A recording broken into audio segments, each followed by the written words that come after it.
get any more clarification on the way you substitute defensive players late? Haven't. I don't call Greg on Sunday. Greg's involved with NFL and all that. I'll call him today and try to find out how we're gonna do this. I just want to know how we're gonna do it. So, but when they do that and we go on the field, we should get a chance to come off the field. Period. That's the rule, in my opinion. Now, I need to call and find out. Were they upset with the first time when Brock jogged onto the field at a fairly stark, slow pace? Was that part of their? Well, I'm not sure, but everybody in the league's doing it.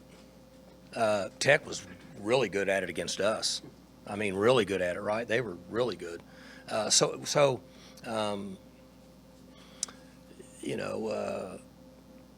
guess the best way to put it is it's just a part of the game that's going on that needs to be eliminated, but most everybody's using it. So we need to clarify it, and it's funny you guys bring that up because I was thinking about it last night driving home. You almost want a timer to go off. You want another clock, in my opinion.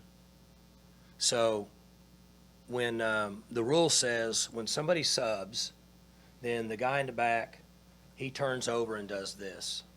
And that means you have 3 seconds to sub. If somebody starts on the field, then he holds it until that guy gets on and that guy gets off, and then he puts it down and he walks away. That's the rule. But it's not working for some reason. There's too much of a human involvement and a human error. And I think the officials would agree.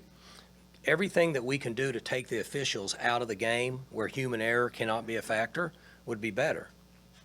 That's why eventually we're going to see balls and strikes called in the big leagues without an umpire back there, because that takes the human element out of it.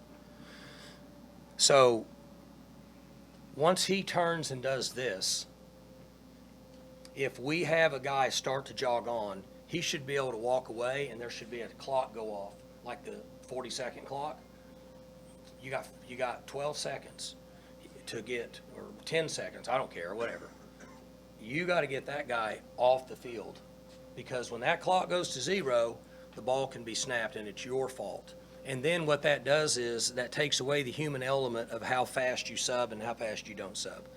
Unfortunately, that's, in my opinion, that's what's eventually going to have to happen, because people using it as a weapon, just like the fake injuries on a turbo team, that's been greatly reduced this year because they've got moral rules put in effect that could affect your team if you don't follow them, and it's been reduced, which is good. So anyway, I think they're going to have to come up with an extra clock, as much as I hate to say it, because how do you really say you're jogging off too slow and you're not? Who's to judge that? Now, for what you said could be true. I might call him and he might say, hey, your guy's jogging off too slow. So we just said, it's your fault. I'm good, but that doesn't say that in the rule book. Was your perception that it changed after Coach Dykes blew his top over on the other side? I didn't never seen blow his top. I didn't know that. I was unaware of that. Your perception that it changed within the game, how the officials were handling it? It changed, obviously, because they did this and we came on the field and then they threw a flag on us, so it changed. But let me say this. I think this is a good discussion for the future, but that's not why we lost the game. I mean, they made plays and made good calls. In the end, we didn't. But we need to get this figured out, because that element we need to take out of the game. Well, and it becomes, however it's settled, it's a big deal in a year. You've been talking about this since August, where you've got teams around the league going faster. Right? No doubt. Offensively. No doubt. And so it's showing up more this year. So what happens is, you guys know, I mean, going fast, you're wanting to sub. Well, they sub, then they start looking to send everybody in. And then they do it slow to give themselves a rest. And that's why they're doing it. And it's happening more this year because most everybody in this league is playing fast now. I don't want to belabor this, but also it's an advantage. The team that has more depth is more eager to sub. There's some teams that don't sub in that situation because they don't have anybody better to put in the game. It's an advantage, tactical advantage for a team that does. Yeah, and they're controlling the clock. There's a long story behind it, and it helps you control disguise. So there's a reason why everybody's doing it. So we're going to have to come up with I don't care what we do, it make a difference to me. We just need a standard, and this is the way it is, and we all have to live by it. I'm good with it. How late in the play clock do you feel comfortable substituting on offense with the rule? Well, that's why I don't know, because I don't know how long they're going to hold it. See what I'm saying? Yeah. So that's why we're going to have to come up with some way to do this, because we can sub with about 18 if they give them 3 seconds.